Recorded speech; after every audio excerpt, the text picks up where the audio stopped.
మొన్న పెమ్మసాని చంద్రశేఖర్ గారు ఒక మాట మాట్లాడారు. ఏమని? జగన్మోహన్ రెడ్డి గారు మీరు అభివృద్ధి గురించి మాట్లాడండి, లేదు వ్యక్తిగత విషయాల జోలికి పోదామంటే, అంటే బాడీ షేమింగ్ లాంటివి చేద్దామంటే మేము కానీ ఒక్క మాట అన్నామంటే నువ్వు ఉరేసుకొని చేస్తావు అని చెప్పి అన్నారు. ఇక మొత్తం వైఎస్ఆర్సీపీ వాళ్ళంతా బయటకు వచ్చేసారు. అందులో మన లండన్ చింతకాయ గారు మాట్లాడుతున్నాడు, జగన్మోహన్ రెడ్డి గారి మీద వ్యక్తిగత దాడి జరిగిద్ది, జగన్మోహన్ రెడ్డి గారు చాలా మనోనిబ్బరంతో ఉండాలి, కానీ చంద్రశేఖర్ గారు మీరు ప్రజలకు సేవ చేద్దామని వచ్చారు, ఇలాగా చేయటం ఎంతవరకు కరెక్ట్, ఇలాగ మాట్లాడటం ఎంతవరకు కరెక్టు అని చెప్పేసి మనోడు నీతులు చెప్తున్నాడు. ఫస్ట్ ఆఫ్ ఆల్ నేను చెప్పేది ఏంటంటే, జగన్మోహన్ రెడ్డి గారు మాట్లాడేటప్పుడు ఏమన్నాడు? చంద్రబాబు నాయుడు గారి ముఖ అరవిందాన్ని చూసి ఈ రాష్ట్రానికి ఆర్సెలర్ మిట్టర్ నిపాన్ స్టీల్ వచ్చిందా అని అడిగాడు. ఫస్ట్ ఆఫ్ ఆల్ మీ నాయకుడికి మీరు చెప్పాల్సింది, సార్ మన వెనకాల చాలా ఉంది, సరే ఏదో మనం అందగాలం అయితే అయ్యాం, కానీ మిగతా వాళ్ళ అందం గురించి మనం ఎందుకు సార్ మాట్లాడటం, మనం బ్రహ్మాండమైనటువంటి వాకింగ్ స్టైల్ కలిగిన వాళ్ళం, మనం ఎందుకు సార్ మిగతా వాళ్ళని ఎగతాళి చేయటము, మన నడవడిక, మన ఫోటోలు, ఫోజులు అసలు చూస్తే బహుశా సినిమాల్లో హీరోలు కూడా ఎవరు, అంత సెలబ్రిటీ అయితే మాత్రం, ఏదో దేవుడు మిమ్మల్ని సృష్టిస్తే మాత్రం మిగతా వాళ్ళ మీద ఎందుకు సార్ మనం మాట్లాడటం, మిగతా వాళ్ళ గురించి ఎందుకు సార్ మనం వ్యక్తిగత హరణానికి పోతాం, బాడీ షేమింగ్ చేయటం అంత అవసరమా సార్ అని చెప్పేసి ముందు మీ నాయకుడికి మీరు చెప్పాలి. ఇలా ఏదో పెంబసాని చంద్రశేఖరం గారి మీద మీరేదో ఒక పంచెలు ఎగ్గట్టి పైకి దిగుతున్నారు కదా. ఎవరు మాట్లాడారు? ఫస్ట్ జగన్మోహన్ రెడ్డి మాట్లాడేటప్పుడు పలానా ఆర్సెలర్ మిట్టల్ కంపెనీని నేను తీసుకొచ్చాను, నాతో ఆదిత్య మిట్టల్ కలిశాడు, ఇక్కడ అడుగులు వేయమనో ఏదో చెప్పాడు కదా, అంతవరకు బాగానే ఉంది. చంద్రబాబు నాయుడు గారి ముఖారబంధాన్ని చూసి రాష్ట్రంలోకి పెట్టుబడి పెట్టడానికి వచ్చాయా అని అంటే, ఇప్పుడు ఎవరు మొదలు పెట్టారు? మీరు కదా మొదలు పెట్టింది. మీరు గిల్లుతారు, మిగతా వాళ్ళు గిల్లేసరికి అబ్బో నొప్పి పడుతుంది, అబ్బో రక్తం గడ్డగడుతుంది అనుకుంటే ఎట్రా? ఇప్పుడు ఎవరు జగన్మోహన్ రెడ్డి గారిని ఎవ్వరు మాట్లాడట్లే. మీరు వైఎస్ఆర్సీపీ పార్టీ నాయకులకు 2019 వరకు ఒళ్ళు కొవ్వెక్కి ఏం మాట్లాడాలో అర్థం కాక నారా లోకేష్ గారిని బాడీ షేమింగ్ చేశారు. నారా లోకేష్ గారిని అందుకు కూడా ఒక అందుకు మంచిదే, ఎందుకంటే మీరే పప్పు పప్పు పప్పు అని అన్నారు. వాడు ఎవడో మాట్లాడాడు, రెడ్ బుక్ తీసుకొచ్చి నా కాళ్ళ కింద వేసి తొక్కుతానన్నాడు. మన గుట్కాగాడైతే ఇంకొక మాట మాట్లాడాడు, 4 పేర్లు రాసుకోవటానికి. వాడు ఎవడో నిల్లుగాడు, అసలు ఒక ప్రాజెక్టు కట్టని చేతగానటువంటి ఒక దద్దమ్మ ఇరిగేషన్ శాఖ మినిస్టర్గా ఉన్నటువంటి వాడు ఆ నిల్లుగాడు మాట్లాడాడు. ఏమన్నాడు? 4 పేర్లు రాసుకోవడానికి రెడ్ బుక్ అవసరమారా అని అన్నాడు. తర్వాత మా గుట్కాగాడు రెడ్ బుక్ను మడిచి ఎక్కడో పెట్టుకోమన్నాడు. ఇవాళ ఏమైంది? పప్పు కాస్త ఏమైంది? ఇలా ఇనప ఐరన్ రాడ్ అయ్యి ఒక్కొక్కడికి దింపుతున్నాడు. రెడ్ బుక్ రాజ్యాంగం వచ్చింది, చంద్రబాబు నాయుడుది ఏం లేదు, ఆయన కొడుకు లోకేష్దే ఉంది అని మీరు అంటున్నారంటే, మరి మీ అంతటి మీరే కదా ఆయన్ని బాడీ షేమింగ్ చేసి, ఆయన్ని వ్యక్తిగతంగా అవహేళన చేసి ఒక స్ట్రాంగ్ అయినటువంటి లీడర్గా తయారు చేసింది. మరి అవకాశం మీకెందుకు ఇస్తాం మేము? మీరు మాట్లాడితే, ఇప్పుడు 10 సార్లు మీరు మాట్లాడినప్పుడు ఒకసారి మేము మాట్లాడతాం, అదేం తప్పు కాదు. ఫస్ట్ ఆఫ్ ఆల్ మీ నాయకుడికి ఆ ప్రెస్ మీట్లు స్క్రిప్ట్ రాసే ఈ వెధవలకు చెప్పండి. అదే ముఖారవిందాల గురించి, లేకపోతే బాడీ షేమింగ్ల గురించి, ఏజ్ల గురించి మనం ఎందుకురా మాట్లాడటం, మన అన్న కింద చాలా ఉన్నాయి, పోనీ ఏజ్ గురించి మాట్లాడుకుందామా అంటే జగన్మోహన్ రెడ్డి గారు పట్టుమని 5 మెట్లు పైకి ఎక్కలేడు, ఆయాసం వస్తుంది. అట్లాగే నిలబడి కొబ్బరికాయ కొడతానంటాడు, కనీసం కూర్చున్న వ్యక్తి పైకి లేవలేడు. అనేకమైనటువంటి ఇబ్బందులు ఉన్నాయి. మీరు 75 ఏళ్ళు పైబడినటువంటి ఆయన స్పీచ్ చూడండి, ఎక్కడన్నా ఒక స్క్రిప్ట్ రాసుకుంటాడా?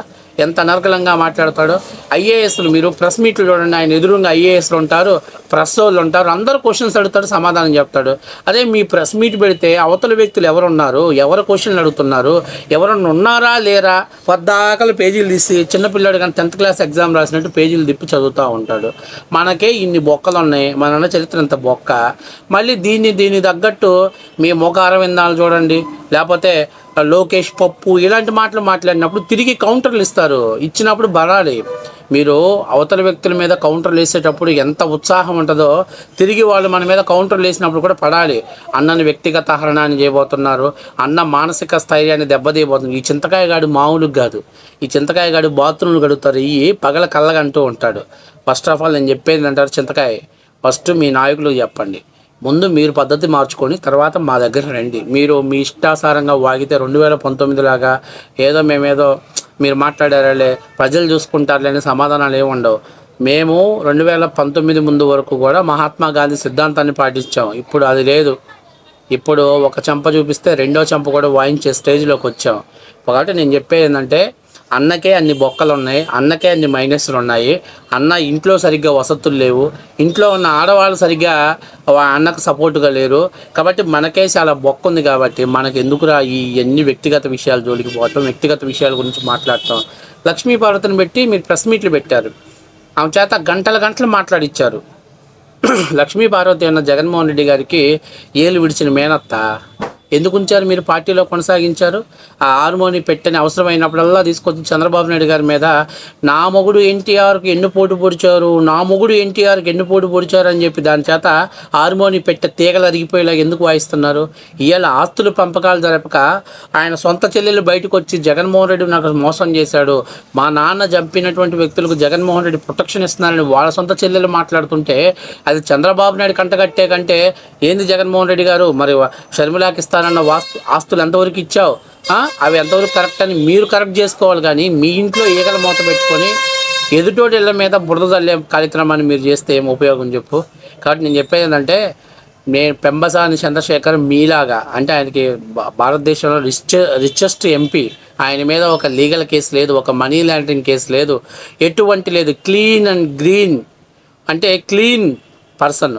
అలాంటి పర్సన్ మీద మీలాంటి 16 నెలలు జైల్లో ఉండి 13 ఈడీ కేసులు ఉండి 20 సిబిఐ కేసులు ఉన్నటువంటి ఒక 420 బ్యాచ్ దాడి చేస్తే ఇక్కడ భయపడే వాళ్ళు ఎవరు లేరు. ఆయన ఎంట్రుకలో, ఆయన బొచ్చులో ఉన్న తెల్ల ఎంట్రుకు కూడా మీరు వేయలేరు, అది గుర్తుపెట్టుకోండి. ఏందో మీరు రేపు మా ప్రభుత్వం వస్తే అమెరికాలో ఉంటావా, ఎక్కడ ఉంటావా, ఆయన గ్రీన్ కార్డు హోల్డరా, ఎక్కడైనా ఉంటాడు. ఇప్పుడు నువ్వు అమెరికాలోనో లండన్లో ఉండబట్టే కదా ఆ తేడాగాడు నువ్వు తెగ మాట్లాడుతుంది. అదే ఆంధ్రప్రదేశ్లోకి వచ్చి మీరు కానీ మాట్లాడితే వాడికి నీకు ఖచ్చితంగా కిందికి పైకి బద్దలుగా బగిలేదు. ఎందుకంటే నీకేమో కానీ వాడికైతే మాత్రం మామూలుగా ఉండదు, అమరావతి ఆడవాళ్ళే తంతారు అన్ని. కాబట్టి నేను చెప్పేది ఏంటంటే, మీ ఉడతూపులకి ఇక్కడ భయపడేవాడే ఎవ్వరు లేడు. ఫస్ట్ ఆఫ్ ఆల్ ఇంకోటి చెప్తున్నా, మీరు నోరు కంట్రోల్లో పెట్టుకొని మాట్లాడండి, మేము కూడా అదే విధంగా మాట్లాడతాం. కాదు కూడదు మేము ఇలా మాట్లాడతాం మీరు మాట్లాడకూడదు అని అంటే మేమేం గాంధీ వారసులం ఏం కాదు. మేము ఖచ్చితంగా చెప్తున్నాం, మీరు ఒకటంటే మాత్రం మేము రెండు అంటానికి రెడీగా ఉన్నారు. తర్వాత మా నాయకుడు ఏడుస్తున్నాడు, మా నాయకుడు కన్నీళ్ళు పెట్టుకుంటున్నాడు అనేటువంటి డైలాగులు మీరు వాడే కంటే ముందే కంట్రోల్ చేసుకోండి. మీకు చిన్న ఉదాహరణ చెప్తున్నా, మీరు రోజా మీడియా ముందుకు వచ్చేసి భువనేశ్వరి గారిని అన్నారు. తర్వాత ఎవరైతే ఆకేపాటి సుభాషిణి గారు మీడియా ముందుకు వచ్చేసి భారతిరెడ్డి గారిని అన్నారు. మీరు రోజాని ఏమనుకోకుండా కంట్రోల్లో పెట్టుకుంటుంటే ఏం భారతిరెడ్డి గురించి మాట్లాడేది కాదు కదా. కాబట్టి నేను చెప్పేది ఏంటంటే, ఫస్ట్ ఆఫ్ ఆల్ మీరు సక్రంగా గడుక్కోండి, తర్వాత మా గురించి ఆలోచన చేద్దరు. మీరు ఇలా వ్యక్తిగత విషయాల జోలికి పోయి వ్యక్తిగతంగా మాట్లాడతామంటే మాకంటే మీకు చాలా చాలా వరస్ట్ ట్రాక్ రికార్డు ఉంది. మా భారతదేశ చరిత్రలో ఏ పార్టీ నాయకుడికి లేదు ఇంత వరస్ట్ ట్రాక్ రికార్డు. కాబట్టి దానివల్ల మాకంటే మీరే ఎక్కువ బరస్ట్ అయిపోయి ప్రజలు మిమ్మల్ని ఎక్కువ చేతరించుకుంటారు.